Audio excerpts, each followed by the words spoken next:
Welcome to the stage, my friend. You are the most unique of the game. You are the person everyone is going to be looking out for. You are the attack damage hybrid, melee and ranged. Some examples are Gnar, Jace, the Crazy Kale, the Crazy Nidalee, anyone who can do melee auto attacks and ranged auto attacks. We're going to start out with, what's your core build? Your core build is going to look like Bloodthirster, Runan's Hurricane, Ravenous Hydra. That's right, you're the ultimate. You are on stage because I don't know, love you. You're just the best. Please come join my team more often, and come with the. All right. For the core build, all right, we always want to do these 4 items with whatever these counter pages I'm about to explain. Okay, as soon as you get better and better, okay, do your best to practice at getting your 4 items first, and not just the core. The core build is 3 items, but I'm asking you to do a little bit more and get 4. So you're always going to choose your 4th item with the standard build as Blade of the Rune King or Phantom Dancer. So when we get to this moment, okay, I'm going to show you the counter builds. If it's your first time, you know, you're not used to doing lifesteal, you don't really use attack speed on everyone, okay, how we're going to make this work if you're a little bit newer, and we're going to use less items, if you only want to use the core build. We'll get at that a little bit later. Let's check out how to jungle. Most people don't jungle as Jace or Gnar as this attack damage melee and ranged hybrid, but if you were, I'm going to show you how you want to do it. How you would do it on this team. I want to give you options. I want you to have fun. You're going to create this game on your own. I'm just going to lead, I don't know, whatever. Here it is. We're going to use that 50% attack speed. That's really going to be core and unique to this build. You could use whatever enchant you want. I just prefer Chilling Smite. Always worked for me to finish off whatever I needed to. So if you don't have any, whatever. Next item is going to be Bloodthirster.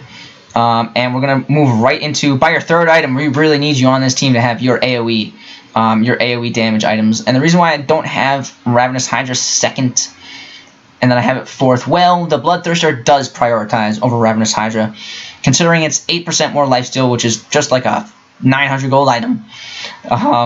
And that passive barrier overheal is going to be just so unique for having, whatever. All right, let's move into it. Runan's Hurricane, of course, we want to get that as early as possible.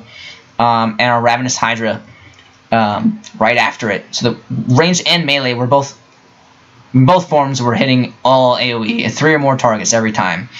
All right, I'm going to finish that off with our 4th. This is our technical, normal core build 4th item, Phantom Dancer or Blade of the Rune King, and you can see, of course, the other variations right here. And we can always end this with, of course, an Infinity Edge instead. Okay. Nope, I don't show that. So just with a grain of salt, realize that we can build this, instead of Death Dance 5th, we can build an Infinity Edge 5th, especially with this unique, perfect build. It works amazing.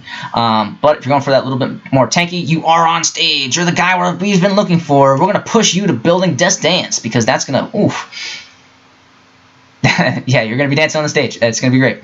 People are going to be scared of you. They'll be yelling your name out, not mine. Even if I showed you how to do it, it's still going to be your name because you're building this dance. All right. After these first 6 items, this is just the starter build. It's cheapest. It's perfect. Okay. We're going to be moving into a final build as soon as we get these first 6 items. So whatever our 6th item is that we buy, we're going to be selling off. Okay. I guess just our jungle item, and really buying, so we have a few different variations of how we can do that. You're always going to sell 1 or 2 items when you get to your first 6. Just because of how unique it works with the team and how quick it is at getting gold and killing and everything. So, experience, less time dead, whatever you want to call it. A great final build. This is with Infinity Edge, of course. If you want to make a build and build a core around an Infinity Edge, then this is for you. We'll do Bloodthirster, Runan's Hurricane, you'll have Ravenous Hydra, you'll have Infinity Edge, you'll have Death Dance, and you have Blade of the Rune King. There's a few different ways to do this. You could, of course, get rid of Blade of the Rune King and shove in Essence Reaver. Okay, I'm going to try and show you just about as many variations as I can before I give up and start crying, because I don't want this video to be too long. So that's exactly what I just said. We swapped Blade of the Rune King for Essence Reaver in that one. Still without Infinity Edge, you want to do it? Let's do it. I'll show you how. Get Essence Reaver. Okay, core build. Bing, bing, bing. Bloodthirster, Runan's Hurricane, Ravenous Hydra. That's the core build. Okay, and finish it off with Death Dance, Essence Reaver, Blade of the Rune King. I mean, there's so many options here to be on Team Lifesteal. Now, the toughest one is when we get rid of this Runan's Hurricane. Okay, this Hextech Gunblade is really, really going to be sweet for your spells. So if you're somehow still dying, even with an Infinity Edge on your build, you'll just want to use, because as soon as you start healing up with your spells by just 15% more, okay, you're gonna be able to survive. That's what we want. That's what we're looking for. That's what this build is all about. And of course, here's the most crazy one available. I mean, using Runaan's Hurricane with this is going to be just perfect. But if you have to go into the situation where, just remember that when you go to ranged attack, you don't have Runaan's, so you're going to heal, and you're not going to be able to survive as long if you end up doing this. But sometimes there's a need, and every game is different. So I want to give all of you the knowledge to win as a team. So now that we've gone over the final builds, we're going to go over the lane builds, okay? Now, also remember, once we finish these lane builds, okay, we're going to go right into these final builds. That's why I go over this, okay? So no matter what first 6 items you're going to buy on this team, as soon as you finish buying those first 6 starter items, whether your jungle, attack, damage, melee, and ranged hybrid, or your lane, your final build is going to end similarly, depending on the match. I showed you 4 different variations. Okay. Start the lane, though. Here's going to be our best lane start build. Strongest all around, alright, is the Bloodthirster, Runaan's Hurricane, Ravenous Hydra. That's our core build, of course. With our 4th item core, Blade the Rune King. You can always swap Phantom Dancer and Blade the Rune King. That's kind of your decision and choice. You're going to feel that out in the game, every game. Blade the Rune King is going to give you, obviously, more lifesteal, but Phantom Dancer really gives you that, you take less damage somehow, and it gives you higher attack speed, which is great also for surviving. So it's always up to you. You're going to feel it out. Maybe you just don't have enough gold, whatever the choice is. You make it, get Death's Dance with it. All right, you can obviously do this. I'm going to show you a few different options, okay? I'm not going to show you that many different options. You can always swap Death's Dance. You can always swap it. You can always swap Death's Dance for Infinity Edge, which is going to be a great heavy crit kind of build here, but you're not going to have that finishing off the touch lifesteal. So, you can figure it out, have some fun. And here's another variation, of course. You can always swap your 5th item, Death's Dance, or Essence Reaver, or, you can, just have fun with it, okay? Give it a shot. Work with it from there. All right, now we're going to move into, and of course, once you finish these builds, of course, move into your final builds. And also for these counter builds, I'm going to show you a few specific counter builds. Once you finish these counter builds, move into the final build. Okay, you don't want to keep this counter build the whole game. This is just to breach the gap, to get you closer to, okay, to make the final build happen and shut down your opponent, while you do it. So if 3 or more opponents, you always want to counter not just one opponent who's the best, but as a team game, if there's 3 of them, okay, okay. You're always going to start your core build. All right, and the team will associate 1 person or 2. Okay, hey guys. Oh man, look, they're all going armor. Oh crap, alright, hey Joe. Oh yeah? Why don't you go armor? Oh, you're the best. Why don't you go this specific counter build to counter armor, I mean. So we're never going to have all 5 people do a specific counter build. We're really only going to nominate 1 to 2 people. That's really how we're going to end up doing it. And we're going to revolve. We're going to revolve around them in the team fight. And we're going to know, okay, or we're going to get 3 people doing it. Who knows? But we should be fine with just using 2. That's the whole idea. Whatever, so let's get into it.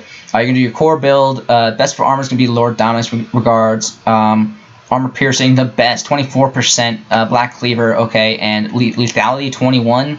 Highest Lethality, and that bonus, that unique passive. Night Stalker. Tons of damage for anyone who has armor. Definitely going to shred them apart. Now, for the next one versus 3 more opponents who have health regeneration or max health, this starter build that I showed you is very, very strong for, and very, very great at taking this down. But if you see this early and you see it coming on, grab your Mortal Reminder as fast as you can, even if you have to do it before your Blade of the Rune King. This is where it's not that important. I usually will ask you, hey, do your best to get that 4th item. Okay, but at this moment, that Mortal Reminder, get it 4th. Okay, but this is what it would look like if that's we know that Blade of the Rune King and Infinity Edge are the 2 highest damage shredding penetration items in the game. So you're still going to be whatever. That's just how that works. Yeah, but for anyone who has max health, also specifically. Grievous Wounds is going to take down their regeneration, their healing. Anyone also who has healers, okay, you can always use more, what is that, Mortal Reminder? against. All right, now let's look at it. Now let's say we have 3 or more opponents who have ability power. All right, what are we gonna do to counter those? Okay, one guy, you, this other guy, or all, you two. Get your core build first. Okay, I ask you try your best. Okay, to put that Phantom Answer, that Blade of Rune King right in there, and finish off with Maul, Malmortis, and Mercurial Scimitar. You guys are really gonna, and not against Magic Penetration. If your opponents have Magic Penetration, do not do this. Do your normal standard build. This is not the one for you. If they just have ability power, though, none of them have penetration. This will take care of them very well. And you want your last item to really boost and boom. People with ability power damage have great burst damage, and sometimes it's too much. It just takes, we're unable to survive. So what's going to make us survive those moments is not only do we have lifesteal, but now we have steal with spells. Lifesteal with spells. Hextech Gunblade, but you want to check, okay, do my 2 damaging spells scale with ability power? Okay, then get Hextech Gunblade. If your 2 spells that scale with ability power don't do that much damage because you're an attack damage champion, get Death's Dance because your spells will scale and heal you when you use the spell if you get Death's Dance. So that's kind of the unique kind of core there. Man, I was only trying to make this like 2 minutes. And also against lifesteal, very strong. I told you before. Blade of the Rune King and Infinity Edge are very strong, but I want to show you different variations all the way through the video here. And again, if someone has lifesteal, that's self-healing. So we want to put that grievous wounds on them. So Mortal Reminders, we'll do a core build first, hit Mortal Reminder, and finish the build off. Whichever way you choose. This would be great for making you more tanky. But a 6-item Infinity Edge, Blade of the Rune King, it's up to you to switch that up. Alright. There you have it. We want to see you play mid lane. Mid lane and top. Alright, that's all I have. Oh, let's check out the rune page before I forget. Because I forgot in the first one. You are ADC. So we're going to be looking at these runes here. I'm not really going to go over them. All that I'm saying is that this rune page specifically works with every single item specifically that we're buying in this build. The stats stack. That's what we do here. So I ask you, try this rune page out first, okay? And then, put your own tinker on. Make it yours, okay? Don't even use these 2 things. Figure out your own way. I'm sure you have fun with rune pages too. But specifically, these are the ones I can actually recommend to you. And yes, I know that this is a lifesteal build, and I'm asking you to get the Alacrity one. Here's how it works. Most times in the final build, we don't have that many attack speed items. We do have a ton of lifesteal items. So having Alacrity over the other one for lifesteal, Bloodline, is going to make us just that much stronger and just that much more unique, where we become the best all around. Alright, I hope this wasn't too long. Yeah, good luck. Go take him down. Ask him how it feels to know about lifesteal.